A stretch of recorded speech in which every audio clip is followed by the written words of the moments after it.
Today, we're very fortunate to have with us one of the most sought-after speakers in this part of the world, and with good reason. His story is one of perseverance, passion, and power. Dr. Cozy Sidney Makai is an international thought leader, inspirational and motivational speaker, social entrepreneur, and organizational psychologist.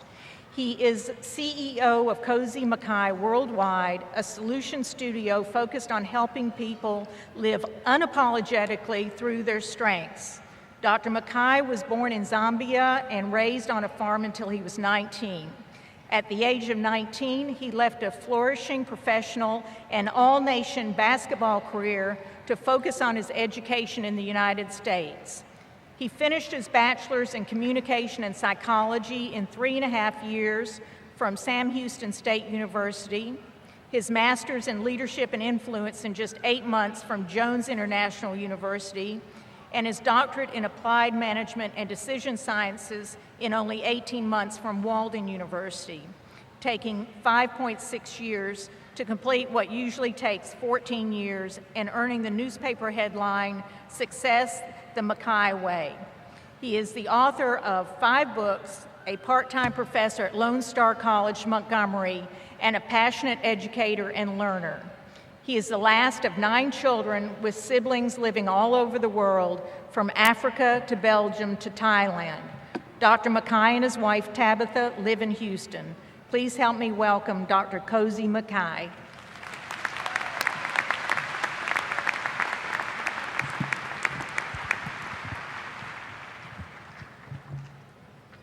There's a museum, in Paris that has a beautiful rose-colored marble floor. Now, sitting on the floor as you enter the museum is a beautiful rose-colored marble tile statue, and it's made from the same marble. Almost 1 million visitors go through the museum each year, and all of them stop to take a look at the statue. One night, after the museum closed the floor and the statue one night after the museum closed in, the floor and the statue got into an interesting conversation. The floor was wondering, why is it that most people show up and they check you out? This was him speaking to the statue.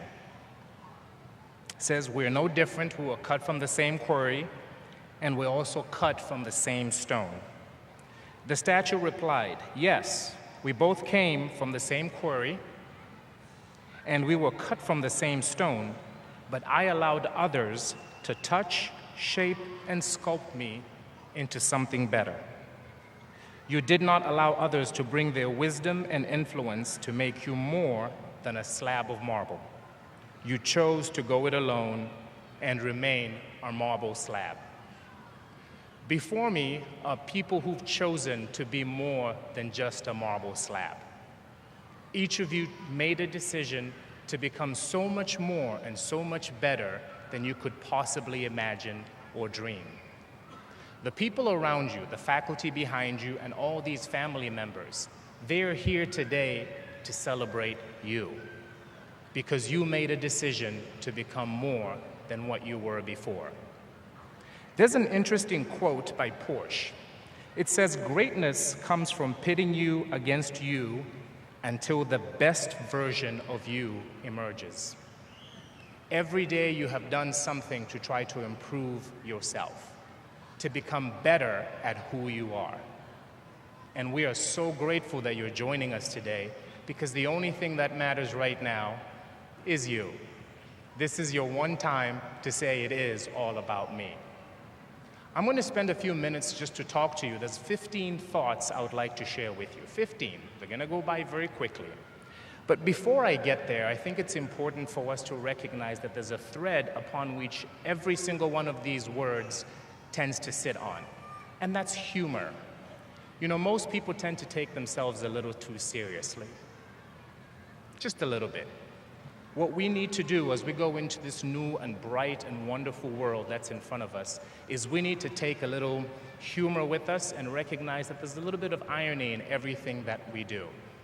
But we also have to realize that while we're using humor to continue to grow, one of the things that we have to use constantly is the idea that growth must never cease. You have to keep on growing. You have to keep on learning. You have to keep on improving. Most of you will go into a classroom after having achieved what you've achieved here and find yourself a little outmatched, find yourself a little more challenged. That's the goal of life. Life is supposed to challenge us because without those challenges, there is no growth. Now, as we start to look at the things that are in front of us, let me share the first word. The first word is character. John Wooden said, "Be more concerned with your character than with your reputation." See, you're a graduate now. People are going to be looking to you for leadership. People are going to be looking to you to know what needs to happen. You have to provide that leadership. But that leadership is useless if it doesn't come with enough ethical behavior, if it doesn't come with a strong character.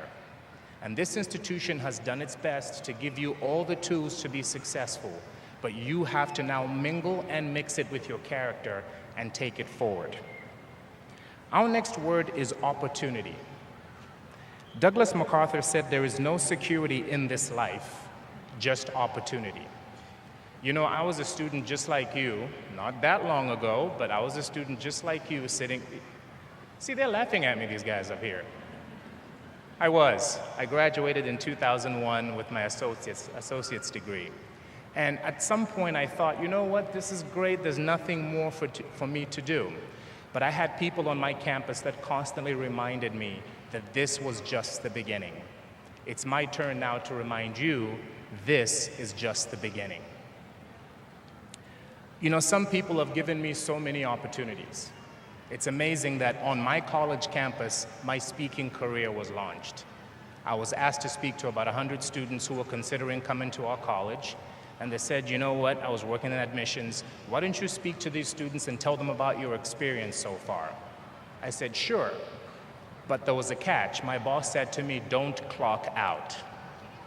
Now, I don't know about you, but I like getting paid. In fact, I've really fallen in love with getting paid. It's really awesome, right? All right. That opportunity that was given to me changed everything. I stood just like this in front of a group of 100 students and I shared my story with them, and I got paid for it.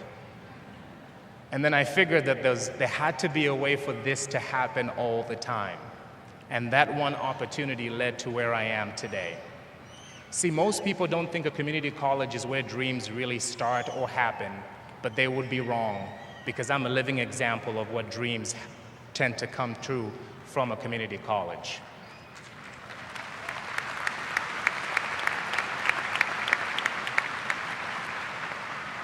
Our next word is noun. And I know it sounds really nerdy because I'm giving you words, but you know, I figured I'd have fun. Maybe you'd have fun too. But my mother-in-law said something to me that was very interesting. She says, sometimes you have to change your people, places, and things. She may not have realized that, but that's what nouns are. See, with this next level that you have now, your nouns are going to change. The people you get to interact with, the places you get to go, they will naturally change, and that's a great thing. But we also have to realize that there's another side to nouns, and these are the things that we try to call ourselves when we don't succeed. See, people can fail, but that doesn't make them failures, right? People can succeed, but that doesn't necessarily make them a success. It's all about the mentality that we carry, and that's an important thing that we have to have. Your nouns are important, but also your verbs. See, the nouns and the verbs that we use are the ones that will propel us to new levels. These ideas I'm sharing with you are for one reason. I would like for you to sustain your success. This is success. You sitting here, the high school students, Associate of Arts, Associate of Applied Science, that's success. But if you stop here, then your success will actually be short-lived. You have got to keep going. So how do you go, you might be asking? Well, I'm glad you asked because I have an answer for you. You need to have some goals. Now that you've achieved this goal, now you need to have another goal that takes you even higher. Seneca said, when a man does not know what harbor he is looking for, no wind is the right wind. You need to start to make some decisions. Now, for the record, you need to celebrate this. I mean, you really need to celebrate this. It is Friday night. You should celebrate this. And you can celebrate it all the way into Sunday, right? Weddings in Zambia are 3 days. I found that out the hard way when I went back for my brother's wedding. Didn't sleep.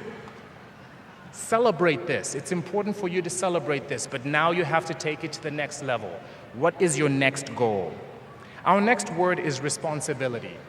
See, the price of greatness is responsibility. With these diplomas that you will be getting today, you actually have to show up now. You have no excuses anymore. Now you have to bring it, as they say. Our next word is adversity. Marcus Aurelius said that the art of living is more like wrestling than it is dancing. How many of you in here with a hand raised can say that that is true, that you have had to work really hard? Right?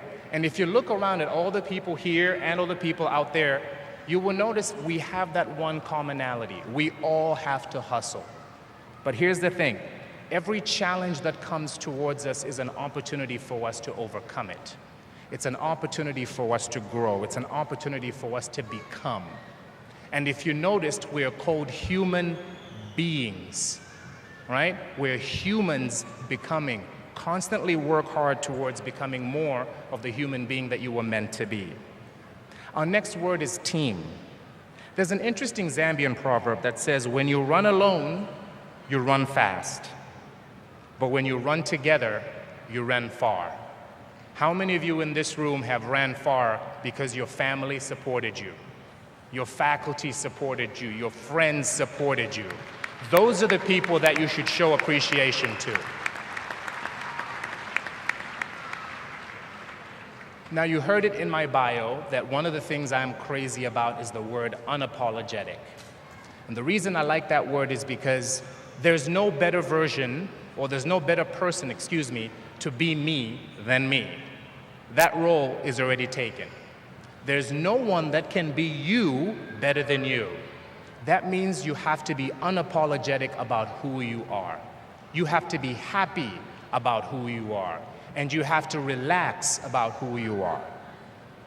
Mandy Hill said this, so you're a little weird, work it.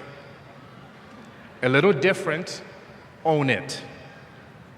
Better to be a nerd than one of the herd.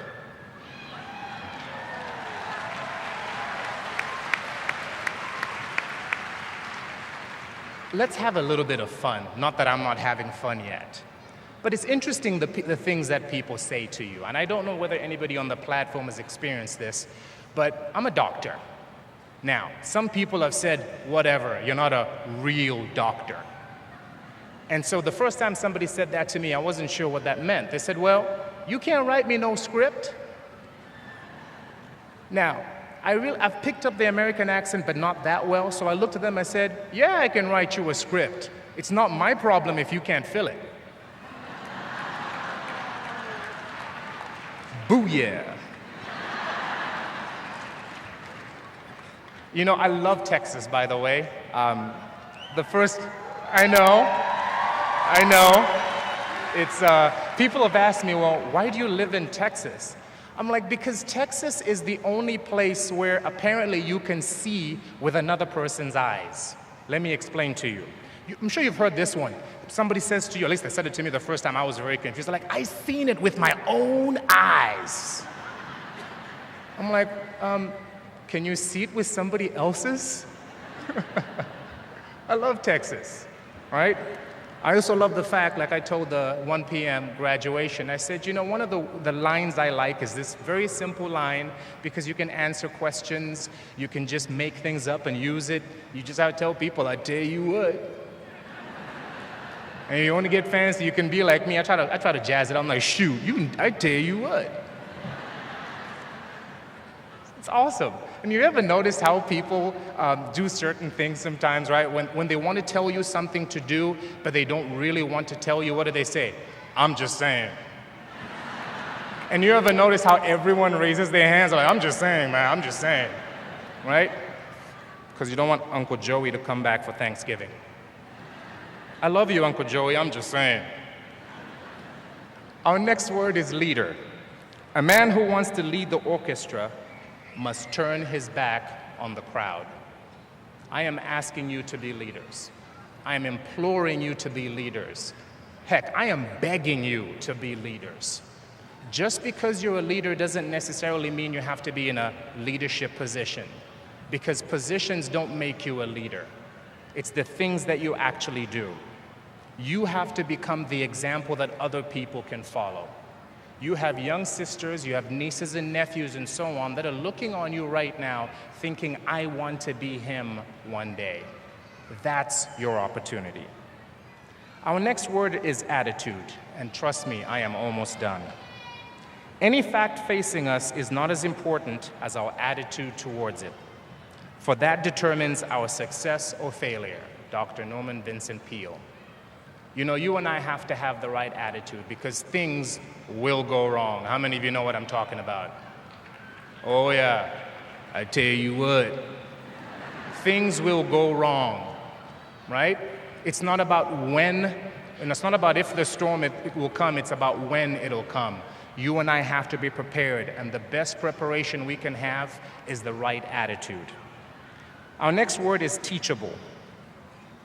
Gerald McGinnis said, value your listening and reading time at roughly 10 times your talking time. This will assure you that you are on course for continuous learning and self-improvement.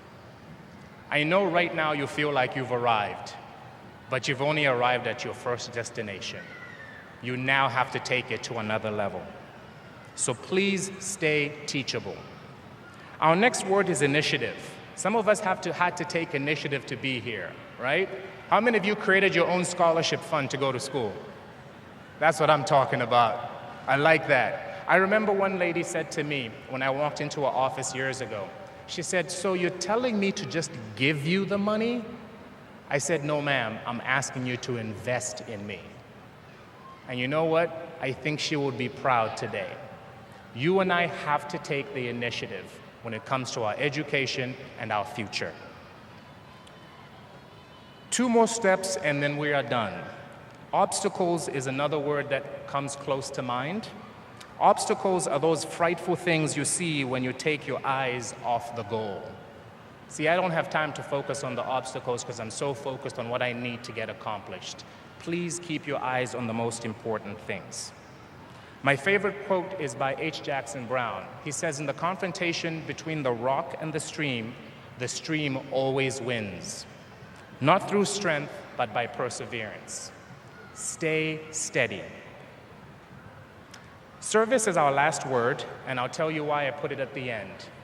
Because it says here, Eldon Tanner said, service is the rent we pay for the privilege of living on the earth. Do everything that you can to make a difference. Whether it's to your neighbors and friends or to strangers, do everything that you can to make a difference. To conclude, I would like to share this last thought with you, and it's by Dr. Dennis Kimbrough. He said, achievers shoot for the stars.